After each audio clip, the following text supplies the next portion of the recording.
Good morning students. So your next chapter, that is your fourth chapter, is your analytical chemistry. Okay, it is the shortest chapter in your book. Okay, but a very important chapter because this is concerned with totally your reactions, color of the substance and all. For the inorganic chemistry, inorganic point of view, this one is very important. So here we will study about analytical. Okay, what do you mean by analytical? Analytical comes from your analysis. Here we will analyze the compound. Okay, how you can analyze? Analysis can be of two types, that is your qualitative analysis and your quantitative analysis. Qualitative analysis means identification of an unknown substance. Okay, we will identify that element from the compound. And the quantitative means quantity, that is we will calculate the weight of the substance from that organic compound. So here we will analyze the compounds by using two reagents, that is your ammonium hydroxide and your sodium hydroxide. So as you know, these two are your alkalis, that is your water soluble bases are called alkalis. This one is a strong base, NaOH is a strong base, so it will be soluble in your various compound, and this NH4OH, this is feebly or weakly dissociated, this is a weak base. So we can say by reacting the substances with these two reagents, we will analyze the compound. Okay, so first of all we should see about the color of the salts. As we know that the alkali metals, alkaline earth metals and your all the p block elements, that is your representative elements, that is group 1, group 2 and from your 13, that is the boron family to your chlorine, okay, that halogens one, they are called representative elements, and these representative elements are colorless. Okay, they don't form any colored ions, they are colorless. Whereas the transition metals, that is from group 3 to 12, they will form your colored compounds or colored ions. Like if we will see the cation part, like your sodium, potassium in group 1, magnesium, calcium, barium in group 2, aluminium in group 13, then your tin in group 14, lead group 14, zinc group 12, cadmium group 12, your mercury at group 12. These ions, these cations, they are totally colorless. They will form your colorless compounds. Whereas some colored cations are there, like your copper at group 11, it will form your blue color. Then your chromium, that is in group 6, green color. Your manganese in group 7, pink color. Your iron, that may be your ferrous or ferric at group 8, it will form either green color or brown color precipitate. Then cobalt, pink color, that is in group 9. Neon at group 10, it will form your green color. So these are the colored ions, the colored cations. Also if you will see the anions, then this one is your what? Permanganate. This will form your purple color and dichromate orange color. These two anions will form your colored ions, whereas other colorless anions are your sulfate, sulfide, carbonate, chloride, bromide, nitrate, then your hydrogen sulfate or bisulfate, bicarbonate, sulfide, phosphate. These all are your colorless anions. So this is the, we can say which ions, which cations or which anions will form your, either they will form your colorless, either they are colorless or they will form your colored compound or colored precipitate, that is called precipitate. Insoluble mass, you all know about precipitate. So they will, particularly this cations and anions will form your colored precipitate and others will form your colorless one. So now we will start about the reaction with your NaOH, that is sodium hydroxide, and the reaction with your NH4OH, that is ammonium hydroxide. So let's first start with your sodium hydroxide, the reaction with sodium hydroxide. Listen student, this comes in your examination like that how we can identify this substance, that is calcium carbonate or like that. You have to identify by its coloration. Okay, for example your calcium ion. Here the salt we are using, that is calcium nitrate. The color of the substance, the calcium nitrate is white. When calcium nitrate reacts with your sodium hydroxide, then it will form your this precipitate, calcium hydroxide. Okay, this is white color precipitate, which is insoluble when excess of sodium hydroxide will be dissolved. This one is also important. You have to write that when calcium nitrate reacts with your sodium hydroxide, then it will form a white precipitate of calcium hydroxide. which is insoluble in excess of NaOH. Okay, so this is the property, this is the reaction for your calcium salt. Next, magnesium salt. We are taking here magnesium chloride, a white color salt. When magnesium chloride reacts with your sodium hydroxide, then it will form magnesium hydroxide, a dull white precipitate. Okay, somehow off-white color, okay, dull white precipitate, which is again insoluble. If we are again putting excess of NaOH on that, then also it is insoluble. The precipitate will remain as such. So it is also insoluble in your excess of NaOH. Next, that is your ferrous. Okay, Fe2+, that is ferrous sulfate. It is a green colored salt. If we are reacting with your NaOH, then it will form your FeOH2, that is ferrous hydroxide, which is dirty green precipitate.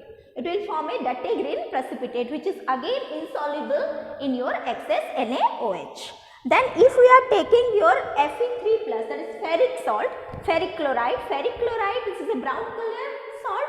When it reacts with NaOH, it will form a precipitate, that is your ferric hydroxide, a reddish brown precipitate, which is insoluble in NaOH.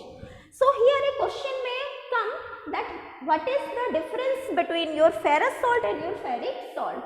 Okay, keeping your NaOH as a reagent, so we can distinguish it as it will form your dirty green precipitate, which is insoluble in excess, and this ferric will form your reddish brown precipitate, which is again insoluble. Okay. Next, your copper salt. It will form a salt, that is copper sulfate, which is blue in color. This, on reacting with NaOH, will form a pale blue precipitate of copper hydroxide, which is again insoluble in your excess NaOH. Okay. Next comes your zinc salt, zinc sulfate. Zinc sulfate is white color salt. When zinc sulfate reacts with your sodium hydroxide, it will form sodium sulfate and zinc hydroxide. Zinc hydroxide is a gelatinous white precipitate. It will form a gelatinous white precipitate, but this, on reacting with your excess of NaOH, when we are putting excess of NaOH, then this will form a complex, that is sodium zincate, which is soluble. Now this insoluble one will be soluble. This is soluble and forms a colorless solution. Okay, again you get a difference between other salts, that is your calcium, magnesium, and your iron salt and your zinc salt.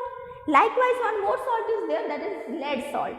When lead nitrate, it is white in color, reacts with your NaOH, it will form your chalky white precipitate of your lead hydroxide. Okay, but when in this lead hydroxide excess of NaOH is added, then it will form again a complex salt, that is your sodium plumbite, which is a colorless solution, which is soluble and it will form a colorless solution. Okay, so this is the overall reaction of your NaOH. Okay, of different ions with your NaOH. What it is, what color precipitate it is forming, and if excess of NaOH will be added, then what is the reaction, whether it is insoluble or it will form a colorless solution. Okay, one more salt is there, that is ammonium salt. When ammonium salt reacts with your NaOH, then it will not form any precipitate, it will liberate your ammonia. Okay, ammonia gas will be liberated, and this has the tendency to, we can say, convert your Nessler's reagent. There is a reagent in your lab, that is Nessler's reagent. It can convert your Nessler's reagent to brown. Okay, so that is your ammonium salt, as I have not written here because it will not form any type of precipitate. Only ammonia gas will be it will liberate your ammonia gas, which convert your Nessler's reagent to brown. Okay, so this is the reactions of your different salts, different ions with your NaOH, sodium hydroxide. Next we have already discussed the reactions of the ions with your NaOH, that is sodium hydroxide, which type of precipitate it is forming. Next we will discuss about the reaction with your a very weak alkali, that is ammonium hydroxide. See, when calcium salt, we have taken first calcium salt, when calcium nitrate is added with your ammonium hydroxide, then no precipitate it will form no precipitate. Here you can see again one more difference we can get, that is we can differentiate your calcium ion in both the reagents. In one reagent it is forming white colored precipitate, that is your NaOH. In NH4OH no precipitate is forming. If you are taking your magnesium salt, magnesium chloride, and reacting with your ammonium hydroxide, it will form magnesium hydroxide, again a dull white color precipitate, which is insoluble in excess of ammonium sulfate. The same thing. Okay, then iron, that is ferrous and your ferric, both will react to form your ferrous hydroxide and ferric hydroxide. Ferrous hydroxide is dirty green precipitate which is insoluble in excess NH4OH, and your ferric hydroxide is reddish brown color precipitate which is insoluble in your, again it is insoluble in NH4OH, excess of NH4OH. Now copper, okay, see, copper sulfate are reacting with your NH4OH. Again one more difference is here, see, it will form your copper hydroxide which is pale blue in color. That is also forming your blue color precipitate, but that is on excess NaOH it is insoluble. But here if we are putting excess of ammonium hydroxide, this copper hydroxide will form a complex, that is your tetraamine copper hydroxide. Okay, the name is tetraamine copper hydroxide, which is a inky blue solution, means a blue color precipitate will be formed when you are adding your excess of NH4 on that, then it will convert to your inky blue solution, a very important reaction. Okay, you have to practice all these reactions, which iron is forming your, your metal ions is forming which color precipitate, and on excess what is the reaction. Okay, so this is your copper. Next zinc. Zinc also on reacting with your NH4OH will form your zinc hydroxide,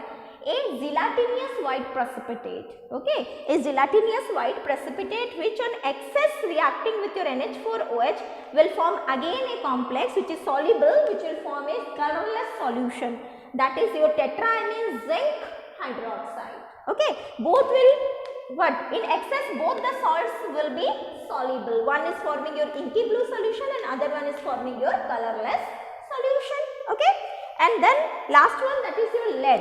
Lead, that is lead nitrate on treating with your or reacting with your NH4OH will form your lead hydroxide, which will form your chalky white precipitate, a chalk type. Okay, the chalk we are using, that type of white color precipitate it will form. But this one on excess of NH4, on adding excess of NH4OH, it is insoluble. This is an insoluble salt. Only with your NH4OH, these two are soluble, soluble with excess NH4OH, that is copper salt and your zinc salt. So in this way we can differentiate, by using these two reagents we can differentiate different type of salts. How? By its precipitate, the color of its precipitate, as well as your, when excess of NaOH or excess of NH4OH is added, then what is the difference? Okay, now you can get this easily. There is nothing to explain, only you have to practice the reactions. Which salt is forming which type of your cations, which type of precipitate. Okay, and after excess, on reacting with excess of that reagent, what is the reaction? Okay, so this is about your reaction with your NaOH as well as your reaction with your NH4OH. Okay, so after finishing the reaction with your NaOH and NH4OH, we will start the action of alkalis on metals. Okay, that is with your metal ions now, or salts, that is the action on your salts. Now we will discuss that if we are adding this alkalis on metals, then what is the reaction? We all know that this reaction is quite easy. On reacting with your alkalis on metal, it will liberate your hydrogen gas and corresponding salt it will form. Like your zinc on reacting with your NaOH will form sodium zincate and hydrogen gas. Any alkali, we can use your NaOH as well as your KOH, strong alkalis.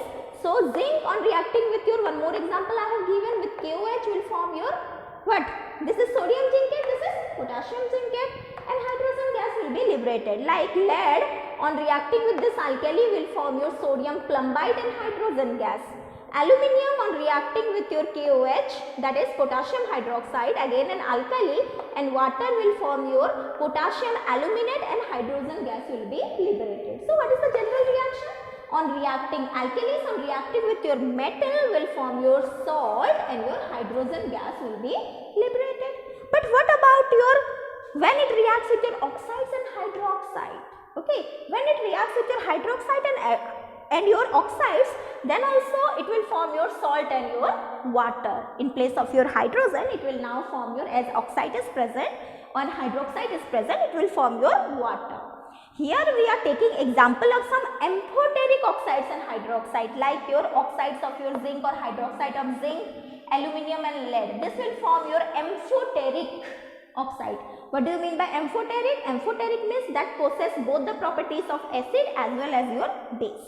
Okay, then it is called your amphoteric. So if you are taking the amphoteric oxides and hydroxide of zinc, see here, zinc oxide and zinc hydroxide on reacting with your NaOH, it will form your again the salt, same salt, sodium zincate, and in place of hydrogen it is forming your water. Okay, like that of your lead oxide and lead hydroxide on reacting with NaOH, it will form your sodium plumbite and your water. Okay, here one molecule of water, here as it is hydroxide, it is forming your 2 molecules of water.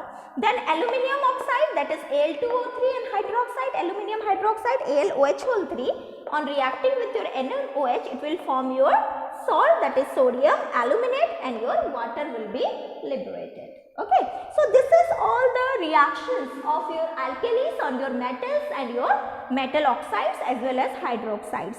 So students, one thing you remember from this chapter, okay, anything, the question can be in any type, like your half reaction will be written and your fill in the blanks, like filling the blanks it is there, like I have discussed the differentiating one, then means using a common we can say reagent, common alkali, how can you differentiate this ion with this ion, like that it will be there, or it will be, the question will be like that, what is the observation when this salt reacts with your NaOH or this salt reacts with your NH4OH. So there you have to only write the observation, no need to write the reaction, only observation you will write that which color precipitate it will form.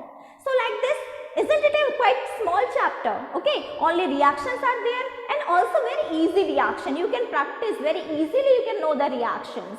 Okay, so just practice these reactions and do the exercise part of this chapter, and then we will discuss the next one. Okay, thank you.